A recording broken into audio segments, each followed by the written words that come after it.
જગદંબા માત કી જય। કથામાં પ્રવેશ કરીએ તે પહેલા ધારી રેલવે સ્ટેશન પાસે શ્રી બાલકેશ્વર મહાદેવનું મંદિર છે, જ્યાં નિત્ય દરરોજ સત્સંગ થાય છે। એ સત્સંગ મંડળ એટલે રાધા કૃષ્ણ સત્સંગ મંડળ બાલકેશ્વર મહાદેવ ધારી, એ આખું મંડળ આજે પધાર્યું છે। આપણે બાલેશ્વર મહાદેવના સાનિધ્યમાં આ સત્સંગ મંડળનું સ્વાગત કરીએ છીએ। અને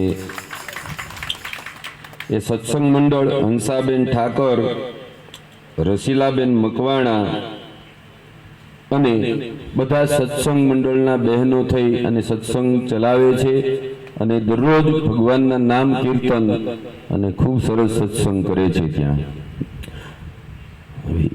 આપણે નિમંત્રણ આપ્યું, એ આવ્યા, ખૂબ સારું કર્યું। પણ સાથે સાથે એ સત્સંગ મંડળે આપણી આ કથામાં 2100 રૂપિયા ભેટ પૂજા પણ ધરાવી છે। બોલો શ્રી અંબે માત કી જય।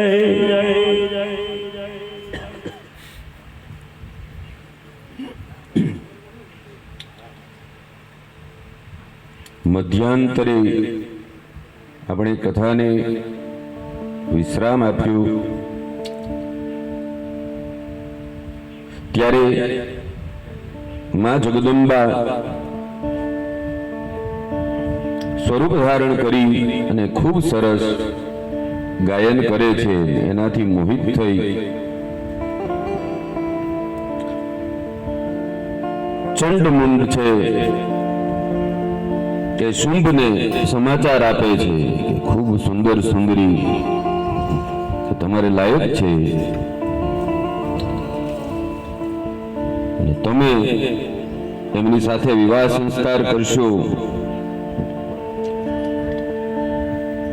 તો આ ત્રણેય લોકમાં કોઈ નથી એવા થઈ જશો, એવી સુંદરી છે। એ વચનો સાંભળી અને શુંભ પોતાની સામે બેઠેલા સેવક સુગ્રીવને કહ્યું, એમાંય છે એ પાત્ર કે હે સુગ્રીવ, તું જા અને જઈને તે સ્ત્રીને મારા વિષયમાં બતાવો। સુગ્રીવ નામનું એ દૈત્ય છે, એ ત્યાં ભગવતીની પાસે જાય છે અને શુંભની બધી વાત કરે છે કે આમ પરાક્રમી છે, આમ છે, આ છે, એનું ખૂબ વખાણ કરે છે અલંકૃત ભાષામાં।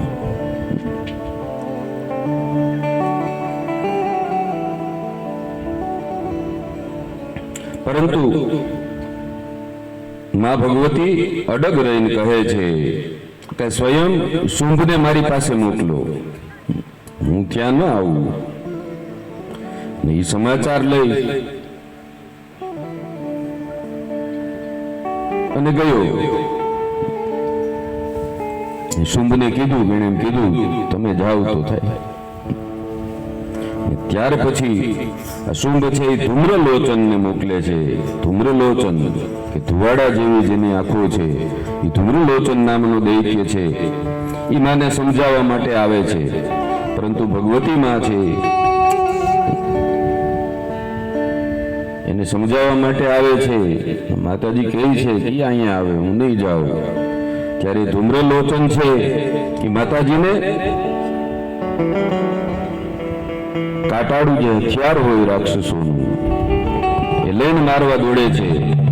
અને માં ભગવતીએ કાલિકાએ એક માત્ર હુંકાર કર્યો ને તો ધૂમ્રલોચનનું ત્યાં વધ થઈ જાય છે। માત્ર હુંકાર માત્રમાં ધૂમ્રલોચનને મારી નાખે છે માં જગદંબા, એનો વધ કરે છે અને ત્યાં ભસ્મ થઈ જાય છે। ત્યાર પછી શુંભ ને આ સમાચાર મળે છે, ધૂમ્રલોચનને તો એક હુંકારમાં મારી નાખ્યો।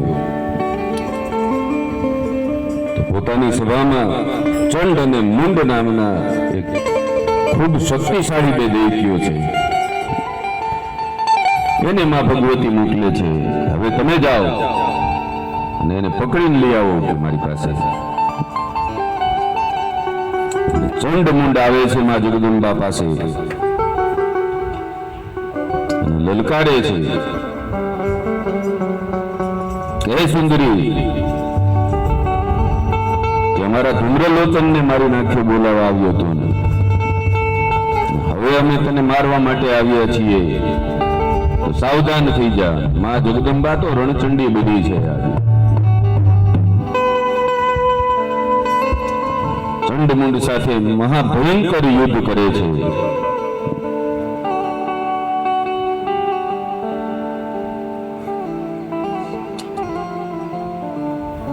માં જગદંબાએ ચંડમુંડને પછાડીને મારી નાખ્યા છે. ચંડમુંડનો પણ સંહાર કર્યો માં જગદંબાએ. ત્યાર પછી રક્તબીજ આવે છે. મહિષાસુર એની સાથે જે રક્તબીજ હતો, કાલે આપણી કથામાં આવ્યું હતું, રક્તબીજને મોકલે છે શુંભ કે હે રક્તબીજ, હવે તું જા જોઈએ યુદ્ધ કરવા માટે. રક્તબીજ માં ભગવતી સાથે યુદ્ધ કરવા માટે આવ્યો, તો માં ભગવતી અને રક્તબીજ વચ્ચે ભયંકર યુદ્ધ જામે છે. એટલું બધું ભયંકર યુદ્ધ છે,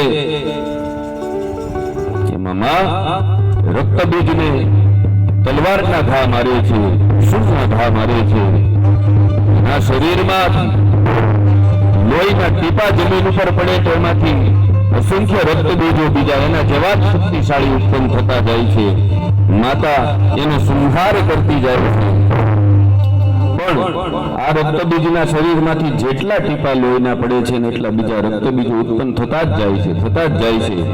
ઘણા સમય સુધી આ બધા રક્તબીજોનો વધ કરતા રહ્યા. અને ત્યાર પછી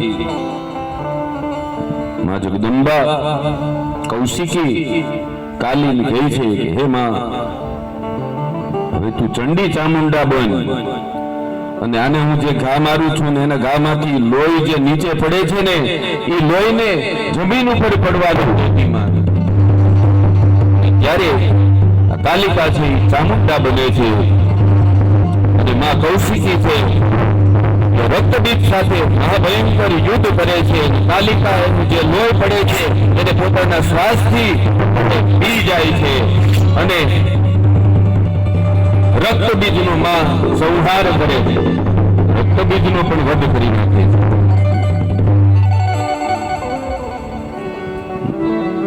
એ યુદ્ધ જોઈ અને દેવતાઓ ભયભીત થઈ ગયા હતા. આવા અસંખ્ય રક્તબીજો ઉત્પન્ન થાય છે, તો આને કેવી રીતે મારશે માં? આ તો માં જગદંબા પરાંબા છે.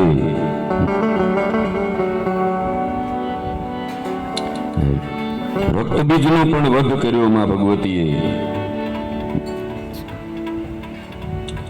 અને એ સમાચાર શુંભને મળ્યા.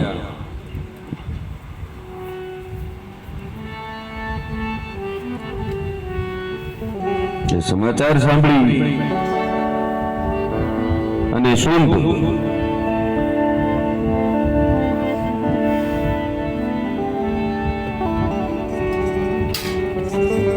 નિશુંભને મોકલે છે. શુંભ ને નિશુંભ આ બંને ભાઈઓ છે કે નિશુંભ, હવે તમે જાઓ. આ રક્તબીજ જેવો મહાશક્તિશાળી દૈત્ય હતો, એને મારી નાખ્યો તો આ કોઈ જેવું તેવું પાત્ર નથી.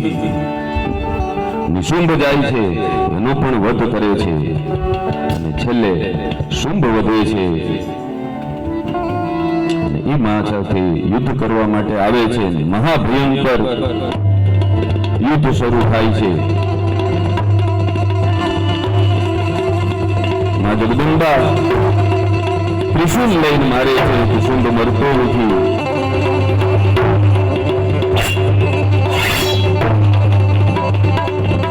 ઇન્દ્રનું વજ્ર લીધું મારે, તો પણ મરતો નથી. ગદા લીધી, ગદાથી પ્રહાર કરે છે, તો પણ શુંભ ઝટકી જાય છે. માં જગદંબાએ પોતાના પરાક્રમથી બધા શસ્ત્રોનો એક સાથે ઉપયોગ કરી અને શુંભના અસંખ્ય ટુકડા કરી નાખ્યા અને શુંભનો વધ કર્યો છે. બોલો દુર્ગા માતની, રણચંડી માતની. તો આમ માં જગદંબાએ શુંભ નિશુંભ સહિત એના જે દૈત્ય ગણો છે એનો વધ કર્યો છે.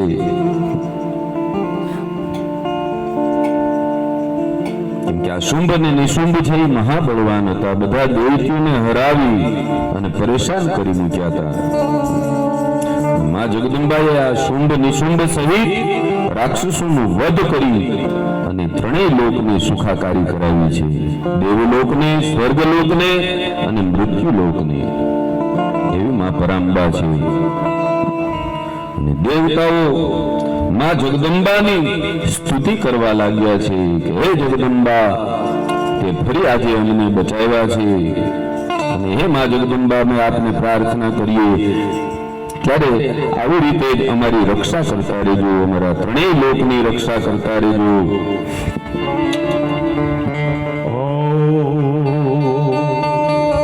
ન તાતો ન માતા ન બંધો ન દાતા ન પુત્રો ન પુત્રી ન ભૂત્યો ન ભરતા ન દાયા ન વિદ્યા ન લોકેતમેવ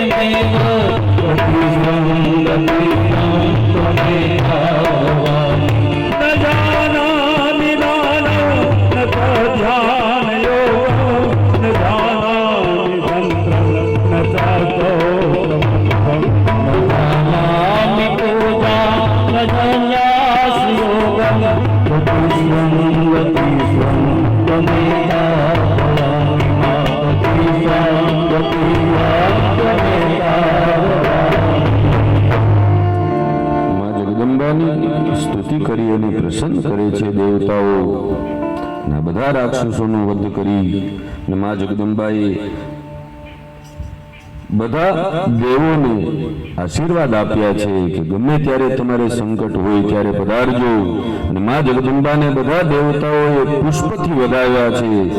બધા દેવતાઓ માં ભગવતીની પૂજા કરવા લાગ્યા છે કે હે જગદંબા, આપ પ્રસન્ન રહેજો અને નિત્ય ત્રણેય લોકની રક્ષા કરતા રહેજો. આવી પ્રાર્થનાઓ કરી છે દેવતાઓએ. માં જગદંબા ત્યાર પછી પોતાના ધામ મણિદ્વીપ પધારે છે.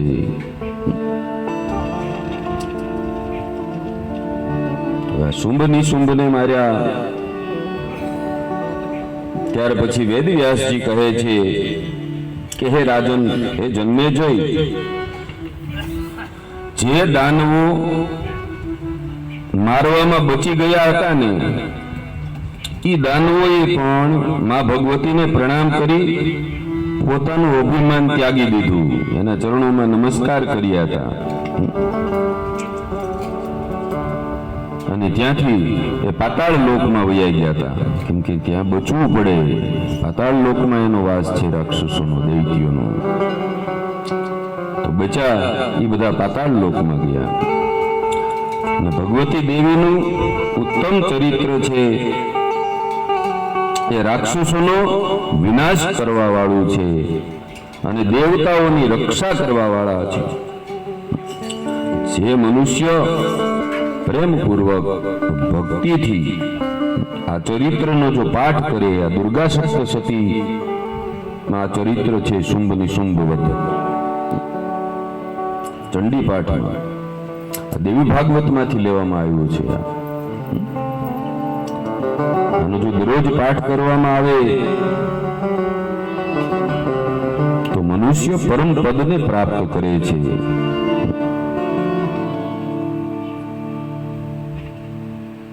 તે શૃણવંતી ચ સદા ભક્ત્યા તે કૃતાર્થા ભવન્તિ અપુત્રો લભતે પુત્રાન નિર્ધનશ્ચ ધનમ બહુ. ત્યાં નિત્ય પાઠ કરે તો નિશ્ચિત જ પરમ પદને પ્રાપ્ત કરે. અને આ આખ્યાનને સાંભળવા કે વાંચવાથી પુત્ર રહિત હોય એને પુત્રની પ્રાપ્તિ થાય છે, ધનહીન હોય એ ધનવાન બને છે અને રોગીને બધા રોગોમાંથી મુક્તિ મળે છે. બોલો નવદુર્ગા માતની જય. ત્યાર પછી આપણે આગળની કથા છે એ રાજા સુરત અને સમાધિ વૈશ્યની કથા છે. વ્યાસજી કહે છે કે હે રાજન, સ્વરોચિષ મન્વંતરમાં સુરત નામના એક પ્રજાપાલક રાજા હતા. એક રાજ્ય કરતા હતા અને એક વખત ડાકુઓએ આક્રમણ કર્યું એના ઉપર, સુરત રાજા ઉપર, અને એમનો જે કાંઈ ખજાનો હતો, ધનમાલ હતો,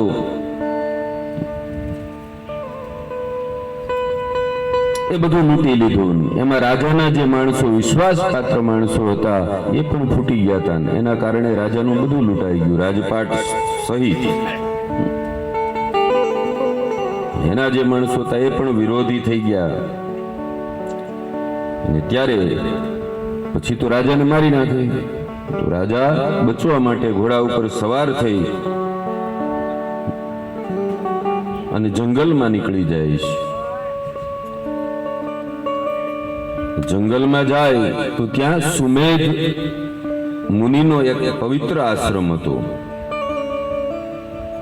રાજાએ ઘોડાને એક ઝાડ સાથે બાંધી અને તે સુમેધ મુનિના આશ્રમમાં જાય છે. અને સુમેધ મુનિ આ રાજાને જોવે છે તો સુમેધ મુનિ એનો પરિચય પૂછે છે કે રાજન, આપ કોણ છો? ત્યારે રાજા છે એ પોતાનો પરિચય આપી અને પછી પોતાની જે કાંઈ આપવીતી છે, એના ઉપર જે આ સંકટ આવ્યું છે, લૂંટાણો છે રાજપાટ સહિત, એ આખી આપવીતી કહે છે. અને ત્યારે સુમેધ મુનિ એને કહે છે કે મહારાજ, આપ શાંત થઈ અને અહીંયા બેસો અને પછી વાત કરો.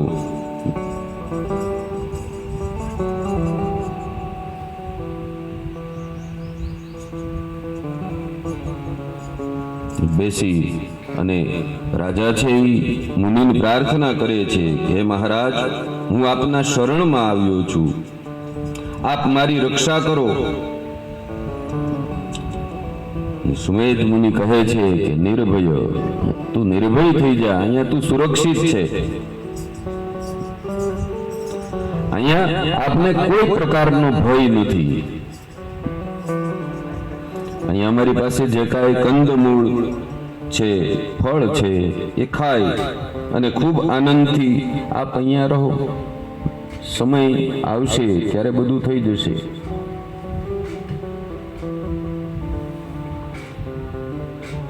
તો રાજા સુખ અને શાંતિપૂર્વક ત્યાં રહેવા લાગ્યો અને સાત્વિક જીવન જીવવા લાગ્યો.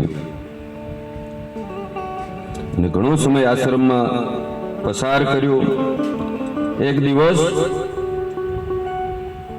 એ બેઠો હતો ને એને એના રાજ્યની ચિંતા થવા લાગી કે મારી પ્રજા શું કરતી હશે, મારું રાજ કેવી રીતે ચાલતું હશે. આ ડાકુઓએ કબજો જમાવ્યો છે, પ્રજા તો દુખી હશે ને. રાજાનું કર્તવ્ય પણ છે કે પ્રજાની ચિંતા કરવી. એમાં વેદનો પણ સિદ્ધાંત છે.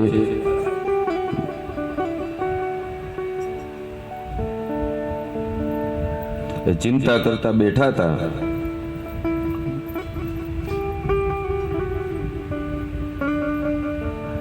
રાજાને સુનમુન જોઈ અને આશ્રમ પાસે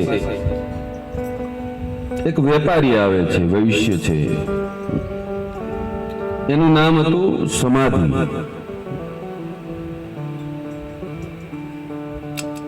ના બહુ વિસ્તૃત અને જ્ઞાનવર્ધક કથા છે કે માતાજીની ઉપાસનાથી કેવી પ્રાપ્તિઓ થાય છે.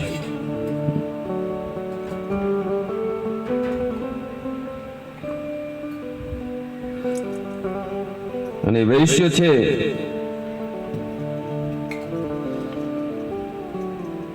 એ પોતાના પરિવારનું પાલન પોષણ કરી નહોતો શકતો. પેલા એનો વેપાર સારો ચાલતો હતો, તો ઘરે એને બધા સાચવતા હતા. પછી વૃદ્ધ થયો, વેપાર કરી શકતો નથી, કમાણી કરી શકતો નથી. તો ઘરના લોકોએ એને કાઢી મૂક્યો. કમાણી કરે એ સારું લાગે ને. આમાં જ્ઞાન છુપાયેલું છે. અને એના કારણે એ સમાધિ વૈશ્ય પણ આ સુમેધ મુનિના આશ્રમે આવી જાય છે. ચાલો આપણે હવે આ ઋષિની સેવા કરીએ. અહીંયા જે કાંઈ કંદમૂળ ફળ ખાવા મળે એ ખાય અને ઋષિની સેવા કરી જીવન પસાર કરીએ. રાજાએ આ સમાધિ વૈશ્યને એનો પરિચય પૂછે છે. ત્યારે સમાધિ વૈશ્ય કહે છે કે હું એક વેપારી છું. મારા પરિવારના લોકોએ ધનના લોભના કારણે મને કાઢી મૂક્યો છે. હું મારા પત્ની, મારા પુત્રના મોહમાંથી અત્યાર સુધી મુક્ત નથી થઈ શક્યો. મને હજી પણ એના પ્રત્યે લાગણી છે, મને કાઢી મૂક્યો છે. તોય રાજા સુરત અને સમાધિ વૈશ્ય બંનેએ વિચાર કર્યો કે આપણા બંનેની સમસ્યાઓ એક જેવી છે અને ઘરેથી કાઢી મૂકવામાં આવ્યો છે. રાજાને ડાકુએ લૂંટી લીધો છે, એમાં રાજ સહિત. તો બંને પરેશાન છે. એક રાજ્યથી રાજ્ય મૂકી અને પરેશાન છે, એક ઘર મૂકીને પરેશાન છે. કે આપણે બેયની હાલત એક સરખી છે.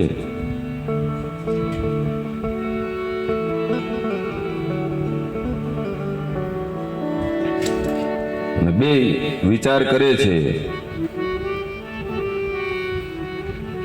કે આપણા બંનેનું મન છે એ હજી પણ પરિવારમાં છે. એકનું રાજ્યમાં છે, એકનું પરિવારમાં છે.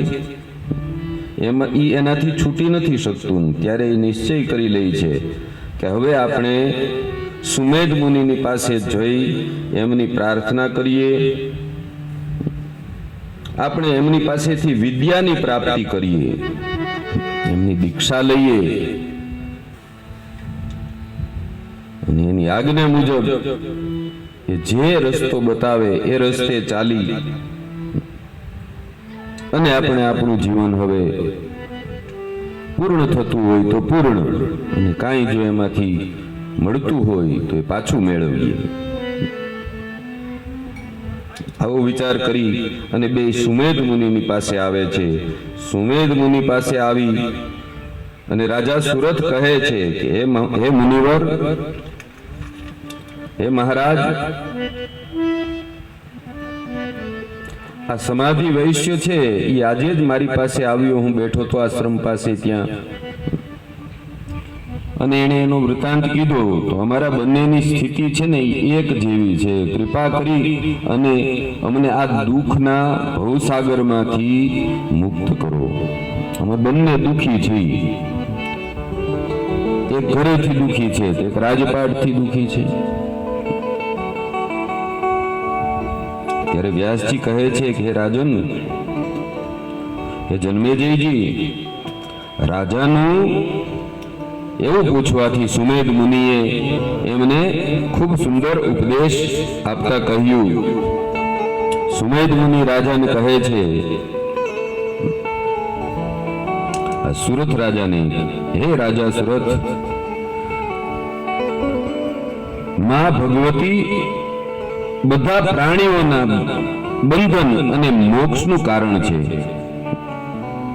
એ બધા દેવતાઓની જન્મદાત્રી છે. બધા દેવતાઓની ઉત્પત્તિ પણ એણે જ કરાવી છે. ને બધી માયા એમને જ આધીન છે. આ જગતની જે કોઈ માયા છે એ બધી એને આધીન છે. એ મહામાયા જ્ઞાનીઓની પણ બુદ્ધિને મોહિત કરતી રહે છે.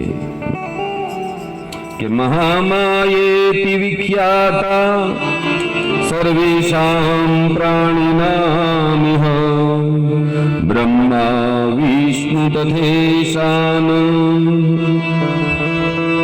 સુરાશાહ વરુણો નીલઃ. એ મહામાયા જ્ઞાનીઓની બુદ્ધિને પણ મોહિત કરે છે.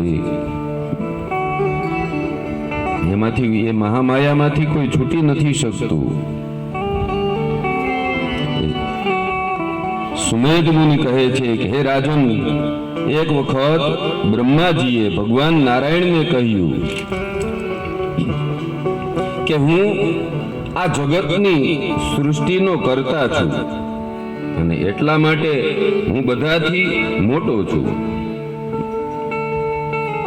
ભગવાન નારાયણ કહે છે કે બ્રહ્મદેવ,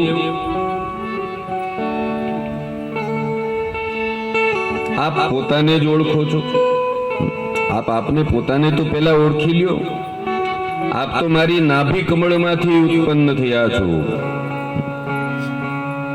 અને જ્યારે મધુ અને કૈટભે આપના ઉપર આક્રમણ કર્યું હતું તો ત્યારે જ મેં એ બંનેનો વધ કરી અને આપની રક્ષા કરી હતી.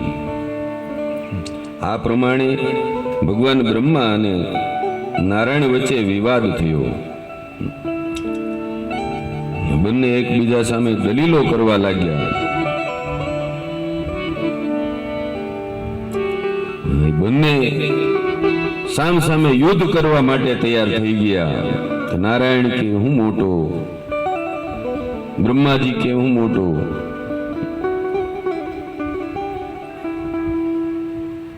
વાદ વિવાદ એટલો બધો વકરી ગયો કે યુદ્ધની સ્થિતિ આવી ગઈ. અને એ જ સમયે જોત જોતામાં એક સુવર્ણનું વિશાળ શિવલિંગ પ્રગટ થાય છે કે જેના છેડા પણ દેખાતા નથી. એક છેડો આકાશમાં છે તો એક પાતાળને પણ વટી ગયો છે. આખા બ્રહ્માંડને ઢાકે એવડું મહાશિવલિંગ પ્રગટ થાય છે.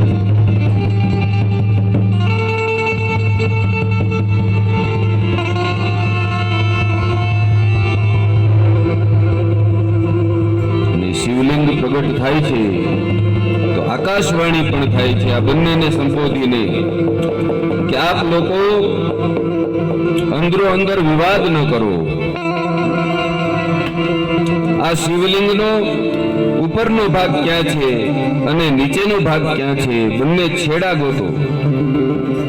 અને જે પહેલા ગોતી લેશે તેને મોટા માનવામાં આવશે.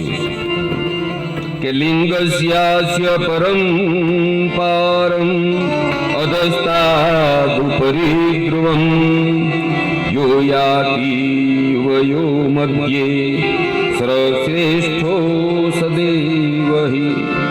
આકાશવાણી થઈ. આ શિવલિંગનો છેડો જે ગોતશે એ મોટો. સશ્રેષ્ઠો વામ સદૈવહિ, સદૈવ મોટો ગણાશે. આકાશવાણી સાંભળી અને વિષ્ણુ ભગવાન છે એ પાતાળની તરફ જાય છે કે હું આનો છેડો ગોતી લઉં ઝડપથી. અને ભગવાન બ્રહ્માજી આકાશ તરફ જાય છે. અને ઘણો સમય સુધી ચાલે છે, દિવ્ય વર્ષો સુધી ચાલે છે, એનો ક્યાંય છેડો નથી આવતો. ભગવાન વિષ્ણુ પાતાળ તરફ જાય છે તે થાકી ગયા કે ત્યાં ઉભા રહી જાય છે.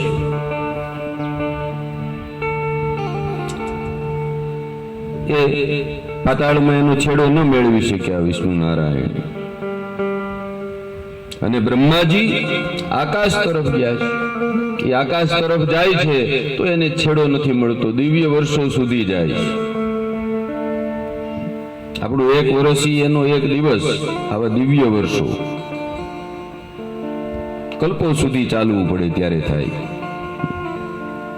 એનો છેડો નથી આવતો.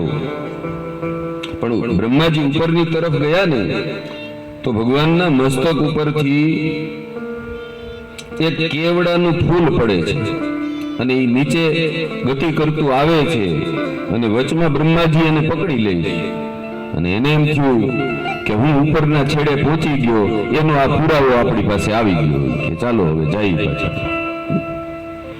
એ પાછા આવે છે,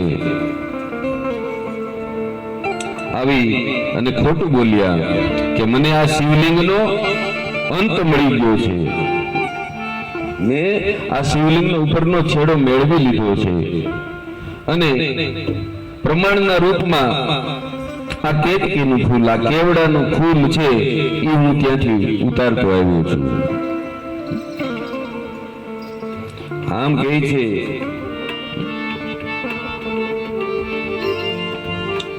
કે આ કેવડો છે એ સાક્ષી છે, એને પૂછી લ્યો આ કેવડાના ફૂલને કે મેં ઉપરનો છેડો મેળવી લીધો છે. અને ભગવાન નારાયણ પોતાની હારી સ્વીકારી લે છે, કેમ કે આ ફૂલ તો ભગવાનના મસ્તક ઉપર ચડાવવું હોય, ભગવાનની ઉપર ચડાવવું હોય તો કે આ ફૂલ લઈને આવ્યા એટલે ભાઈ આપણે માની લ્યો સ્વીકારી લઈ કે તમે મોટા. અને ભગવાન નારાયણ બ્રહ્માજીની પૂજા કરવા માટે તૈયારી કરે છે, બધી એને તો તૈયારી કરી લીધી કે ભાઈ તમે મોટા છો અને મારે તમારી પૂજા કરવી જોઈએ. અને એ સમયે શિવલિંગથી ભગવાન શંકરજી પ્રગટ થઈ ગયા અને એમણે બ્રહ્માજીને કહ્યું કે હે બ્રહ્મન, આપ ખોટું બોલ્યા છો, આપ ઉપરના છેડા સુધી પહોંચ્યા નથી. આજથી આપની પૂજા જ નહીં થાય. અને ભગવાન શંકરે કેતકીના ફૂલને પણ કહ્યું કે તારો મારી પૂજામાં ક્યાંય પણ ઉપયોગ કરવામાં નહીં આવે, આ માટે શિવજીને આ ફૂલ ચડતું નથી. અને ત્યાર પછી ભગવાન શિવજીએ જે મુખથી બ્રહ્માજી ખોટું બોલ્યા હતા એ મુખને શિવજી કાપી નાખે છે, જળથી જુદું કરી દે છે. અને ત્યાર પછી બ્રહ્માજી છે ચતુર્મુખો બ્રહ્મા થાય, ત્યાં સુધી એને 5 મુખ હોય છે.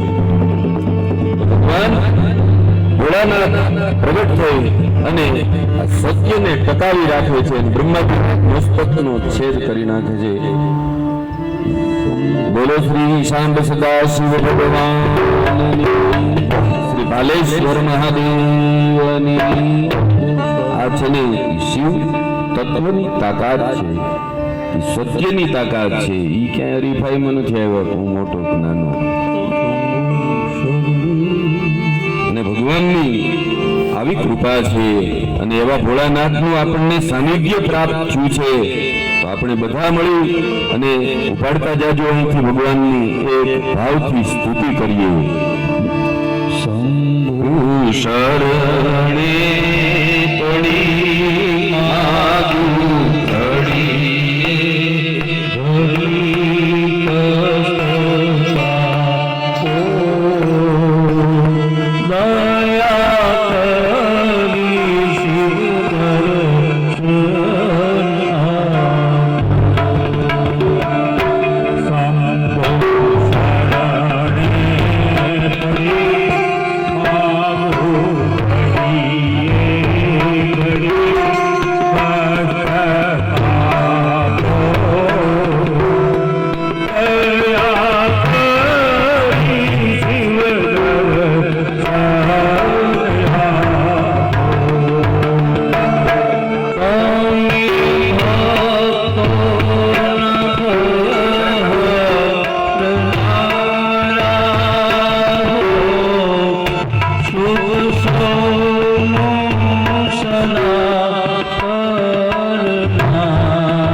બોલો શ્રીફાલેશ્વર મહાદેવ કી જય.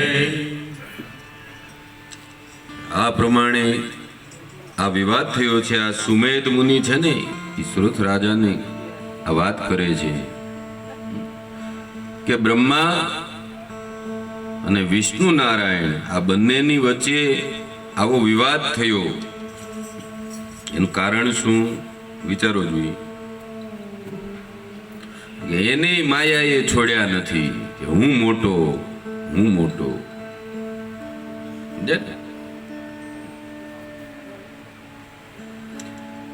આપ સમજી લ્યો કે માં ભગવતીની માયા છે એ ખૂબ પ્રબળ છે. બ્રહ્માજી